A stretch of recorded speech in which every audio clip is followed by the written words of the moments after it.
Welcome to 0 to 60 on the Believe Network. I'm your host, Matt McChesney, as always. And today's show, I don't know if I could be more excited or more honored to be up at the University of Colorado, my alma mater, to talk with the man, the myth, and the legend, Mr. Deion Sanders, Coach Prime, in the lobby, the recruiting lobby.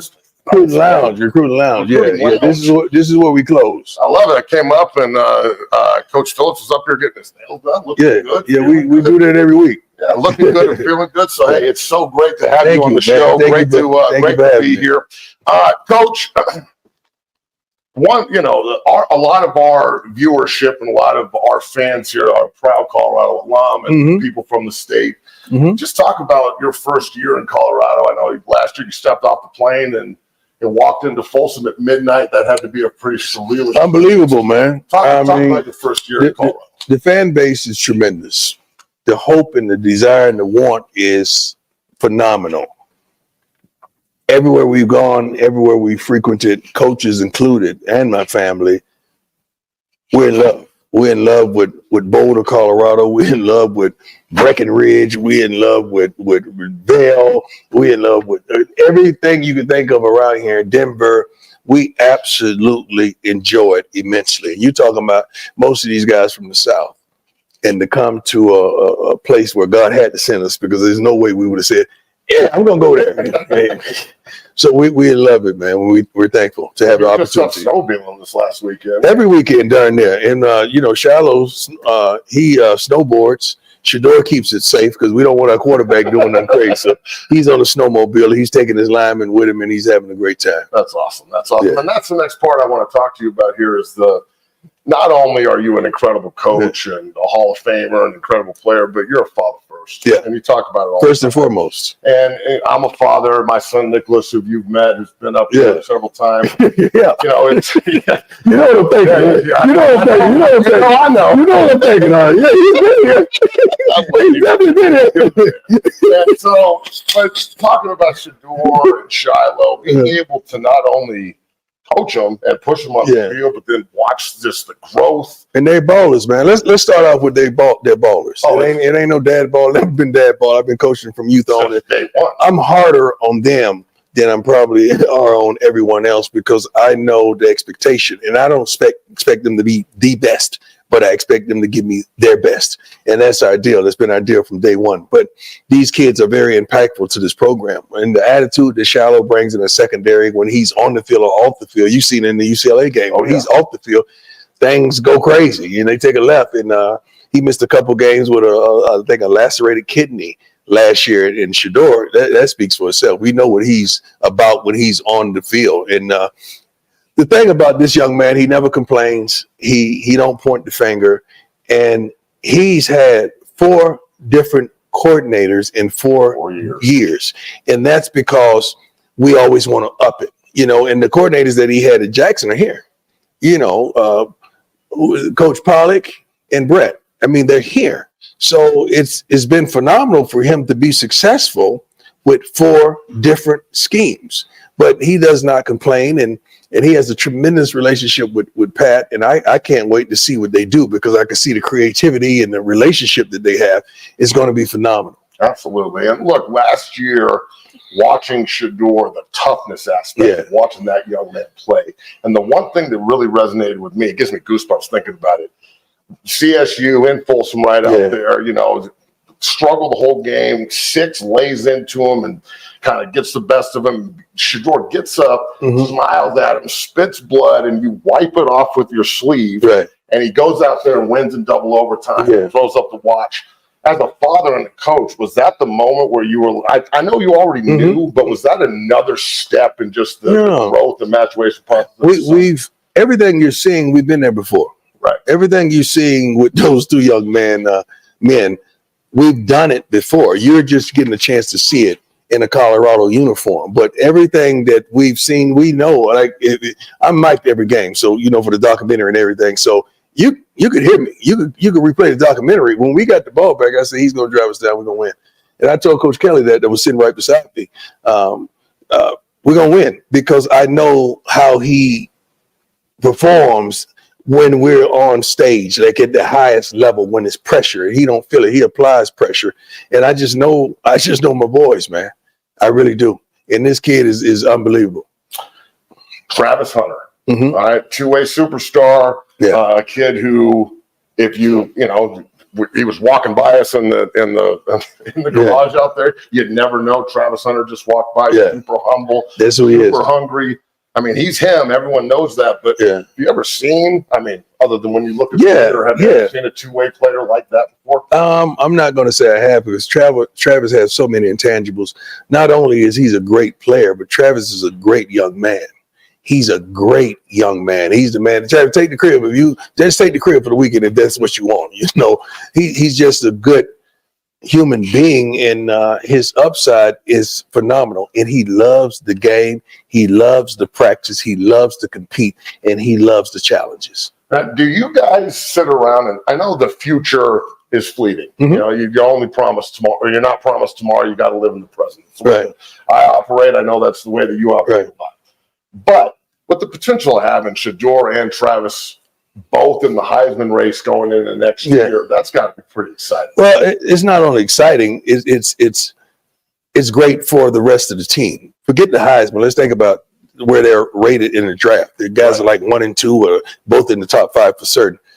You know how many scouts gonna be on those sidelines for spring, for fall? Coming to watch them, they're going to see. Yeah, but they're going to get to see our other kids. They're going to get to see the linemen that we brought in, the defensive ends, the pass rushers, some guys in the secondary. I mean, they're going to get to see the tight ends. They're going to get to see everything that we feature. Our wonderful 2 of our kickers that are phenomenal. 3 of them are phenomenal.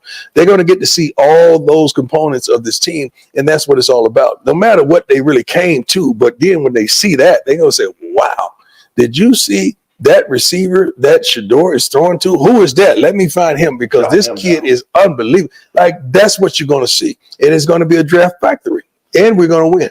Absolutely. And look, I just got done talking to Coach Lodehold. He came up and got a chance to talk for about 10 minutes. You know, obviously coming from Oklahoma and that offensive line factory there, that hire is out of the home. But he's a pro. Talk about Coach Lodehold. You got to understand, he's a pro. Yep. We're building an environment where these guys have matriculated from the NFL as a coach or as a player that come to really give these guys direction. It's hard to tell a guy where to go that you hadn't been.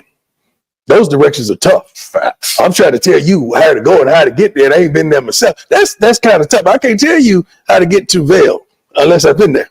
I can tell you what's all on the streets, the shopping, where to get the outfit. I can tell you all that because I've been there several times.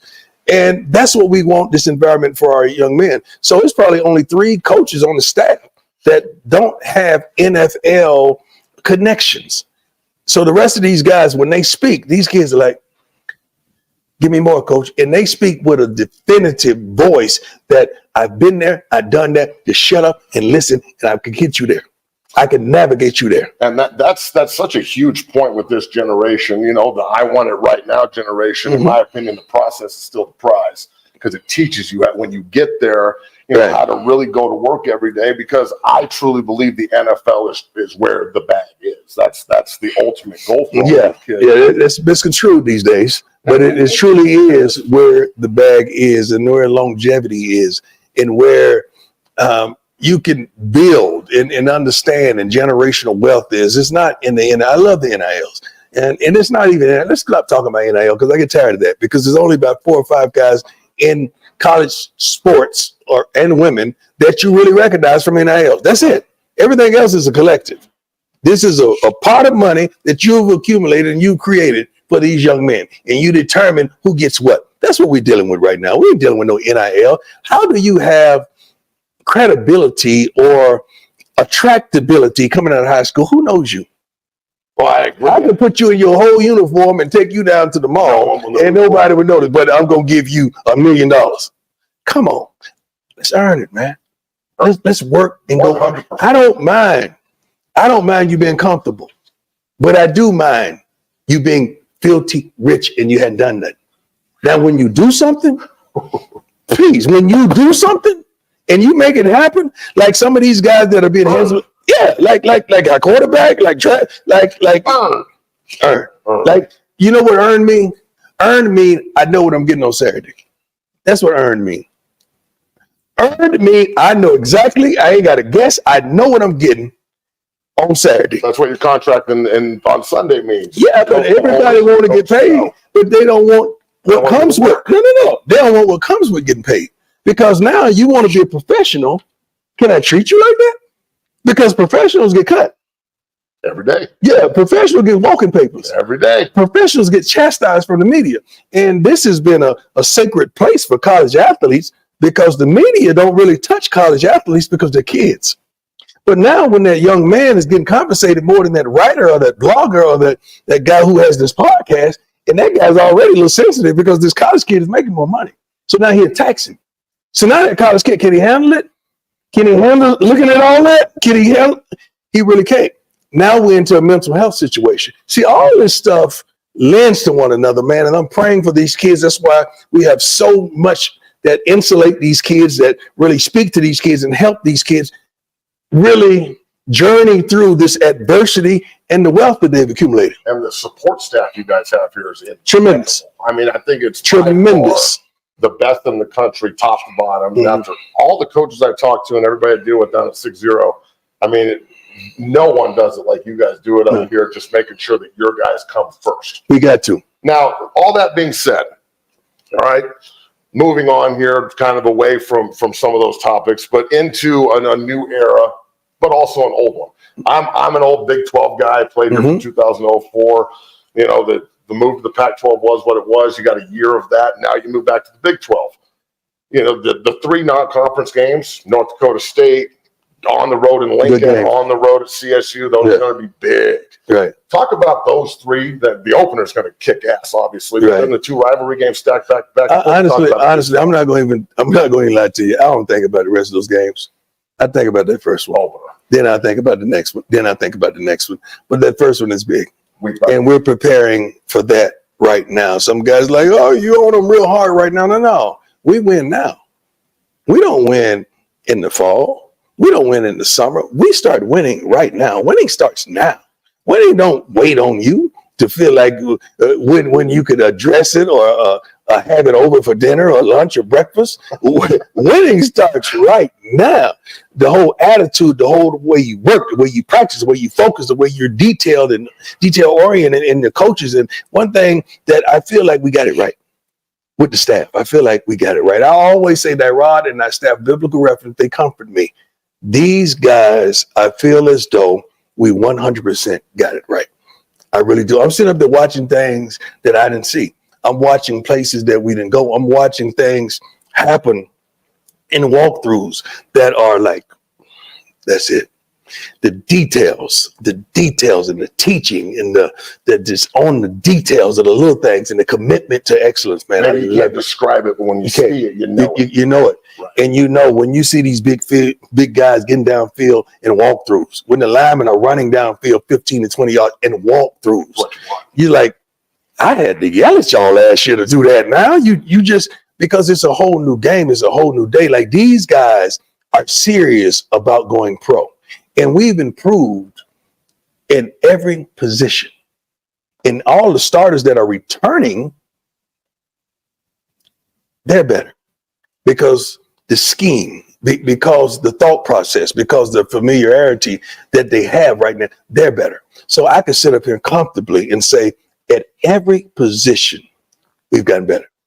Love it, man. At North Dakota State, that's coming down the pipe.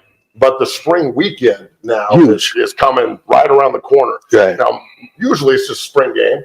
You know, 2 years ago at the spring game, it was like me and 15 other people. And then last year at the spring game, it was me and the entire state of Colorado and everybody on and that's TV what we want. Well, and that's what we want. That's what we want. But now you're revolutionizing that as you do. Talk about the spring weekend a little bit, as much as you can. We want it to be a whole primetime weekend. We're branding it so everybody around the country knows, not just our fan base.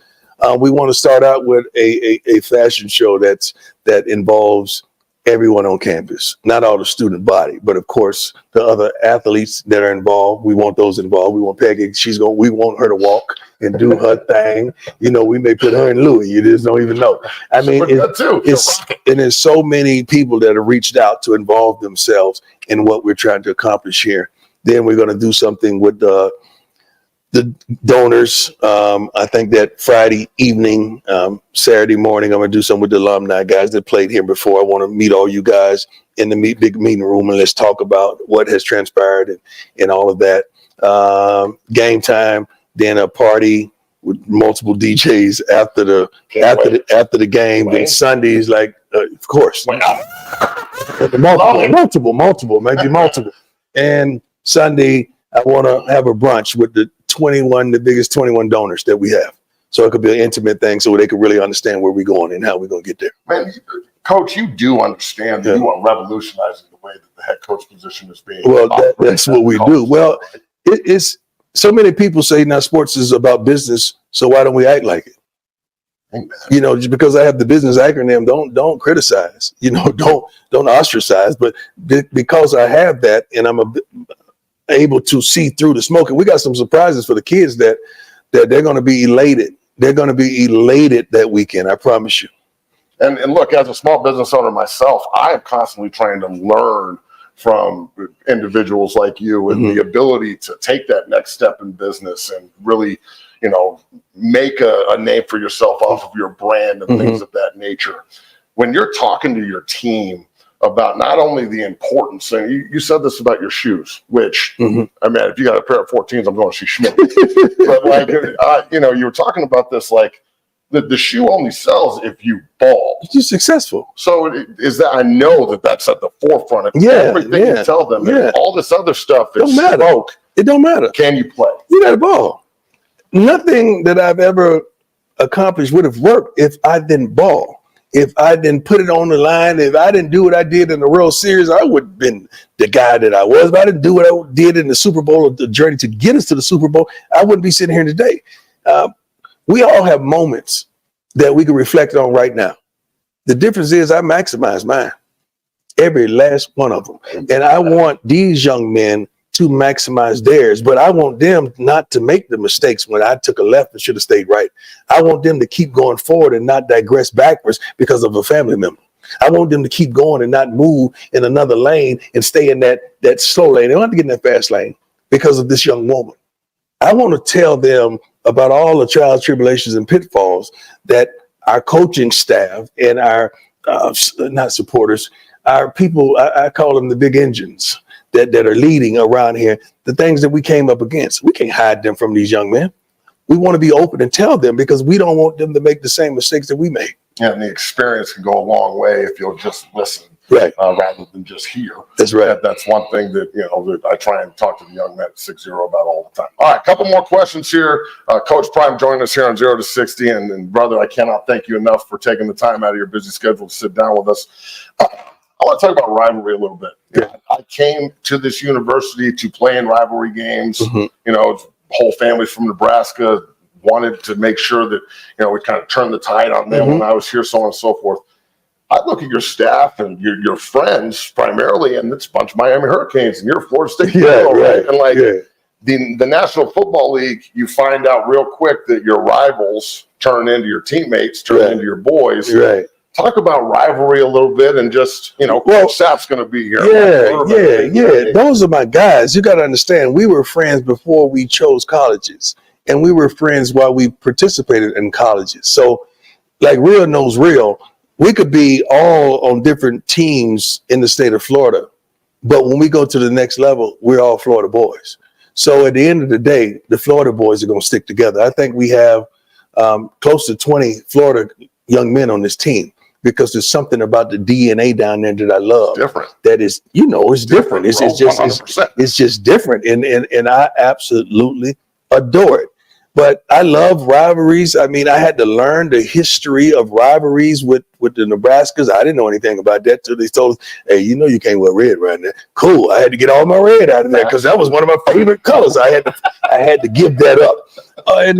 Now with this gentleman at Colorado State, he's forced it into a rivalry. I'm cool. I was cool, but he made it what it is, and I cannot wait. So I love that kind of stuff. You got to understand, I'm not one, and you would appreciate this.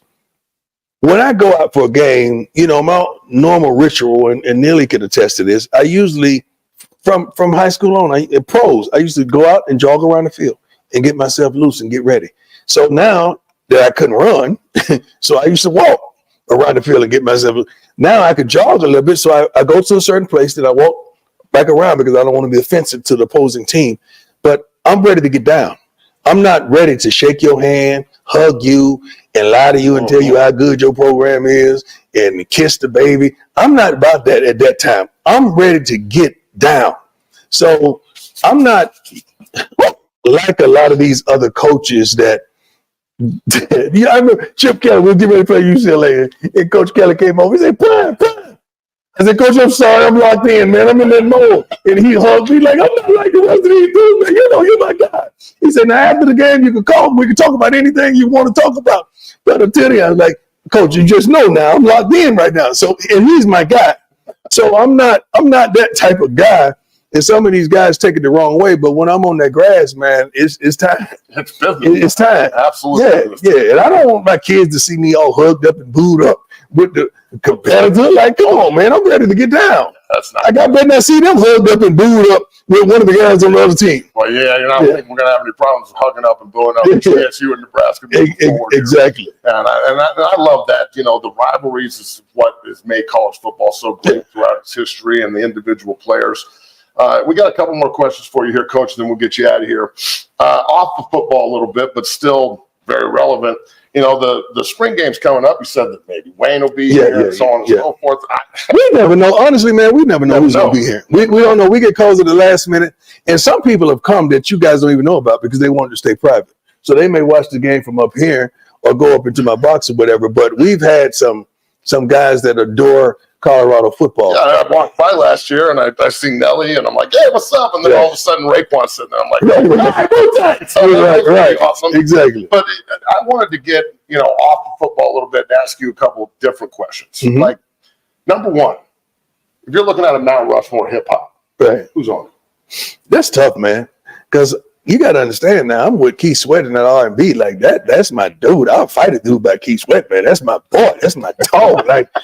So I'm in there. But you got to understand, I think Wayne is the greatest ever. I would have to agree with you. Wayne is the greatest ever. But I'm going to put Snoop up there because Snoop is my dog. And I'm going to leave it. I'm going to leave it. Snoop? I'm going to leave it. And then 2 question marks? I can't say because just too many. Yeah, it's too many. And I love different things in life, not just one typical thing. Keith Sweat is definitely going to be up there. I promise you that. Yeah, he's going to be up there. You know who may be up there who got a shot? Luther may have a shot. Luther Vandross. Come old school, man. I'm old school. Yeah, I'm old school. Yeah. All right, Luther, Keith Sweat, Lil Wayne. And Snoop. That's a heck of a group, man. That's a heck of a group to have over for dinner. Damn. Yeah. I love it. All right. And look, last question I wanted to ask you here before we wrap this up. The National Football League is where everybody in that room wants to go. Right. You're obviously the best player at your position ever, not trying to hype you up or nothing, as you know. I'm watching these young corners in the National Football League. There's a guy down the street, Patrick Tan Jr., who is it was a better dog than his daddy, and his daddy was legit. He's a dog. Who are some of the guys that you watch and then maybe watch in the pros and Shiloh and in the pros and go, I don't model after this or watch this. Honestly, man, I'm so locked into what we do. Like when I was working with the NFL Network, I watch pros. That was my job. Right. That was my occupation. Now I'm so into the college game, I barely watch NFL football because you got to understand that Sunday. We practice on Sundays. Yeah, we work. So I may catch the tail end of a game. I remember last year, one time I gave him a day off and I took my sons to the game to watch the Broncos or whatever. But I don't really watch them, but I do, I love Jalen Ramsey. It's so many guys that I really love and love how they play the game. And the thing about it, I adore them so much, I may get them in touch with them. Like Shedeur has spoken to multiple quarterbacks, especially he's going to talk to several more leading up to the season because I want him to glean from everybody. Absolutely. So he could grab something from everybody. Shiloh loves Buda Baker. So I called Buddha Baker, hey man, my son want to holler at you about this. So yeah, and whoever the kids want. One of my kids today was like, Coach, such. I said, he said, my defensive coach is good. I said, hey, wait the step there to get him. He gonna get in your butt. He gonna challenge you every minute you can fathom. I promise you. Wait till he get here. I can't wait. Yeah. So Coach Sapp's going to be here in March. Right? Yeah. Talk about Coach Warren Sapp being on the field, being able to teach. It's crazy. That counter chop, grabbing the hand. He has so much in him, like so many other guys, even yourself. You have so much in him that you just want to give. What you gonna do with it? What you gonna do with it? Take it to the grave with you? You know what you gonna do with it? So you got to get it out. You got to pour it out. And to see him last spring, just come kick it, and during the season just meander around and get in the hot tub, with the kids and talking. He was holding shop, and you got the hot tub is full, and he's just teaching and giving moves and all that stuff is incredible. But to know that these kids going to have that on a daily basis, it's crazy, man. Walk into Coach Sapp's office. Yeah, but all these coaches have come. Most of them have come from the NFL, so they accompany the stories. They accompany everything. Yeah. Where is the University of Colorado headed, Coach, under your guidance and leadership? Under our guidance and leadership, I always include the body and the coaches and the staff and everything. We're in a very good place. We're in a place that we don't want to speak too much of because we know what we got. Like we know what we got. We know what we got. And the 2 deep depth chart right now that we could just guess is unbelievable. Like the depth of it. You would love each and every one of these linemen because they ain't playing. They have a relationship. They do everything together. They are committed to protect two. And it's unbelievable, the environment and the expectation. We did instill hope. You got to understand what we had last year, offensively and defensively, as well as the staff. We got our butts kicked twice. Every other game, we had a shot. We had a shot. We had a shot. But we didn't have enough dogs. And I said it after one game. You guys didn't want to believe me. We didn't have enough dogs to secure those victories. And now we feel like we do 100%. Like you got to see them work. You got to see their intensity, the way they study, the way they're in meetings, and that it's about the staff as well because they demand excellence. And it's at a whole nother place right now, man. And I'm happy to be a part of this movement because you thought those first 3 weeks was something special. We can't wait for the whole season to be special because those first 3 weeks were iconic. There was something that you're like, oh my God, it was insane. We're on a train. We're on a roller coaster that's going 100 miles an hour. Like we feel like we have the propensity to have that an entire season because of the personnel, the staff, the depth that we have. We really do, man. I'm excited. I am. I'm excited. I'm about to run through a wall in this place. I'll tell you what. I'm Matt McChesney. This is 0 to 60. That is Coach Prime. We're at the University of Colorado. Brother, thank you so much. I cannot appreciate. Did we answer all the questions that needed to be answered? We good? Sure we got. Okay, I just want your viewers to get what they want. I'm pretty sure we got. Yeah. I cannot thank you enough for coming on the show and making time. And go Buffs. Well, my word is good. If I tell you I'm going to do something, I do it. Amen to that every time. Yeah, I do. Every damn time. I got you. That is. God bless you, man. And same to you, Coach. Okay. Thank you very much. Cool.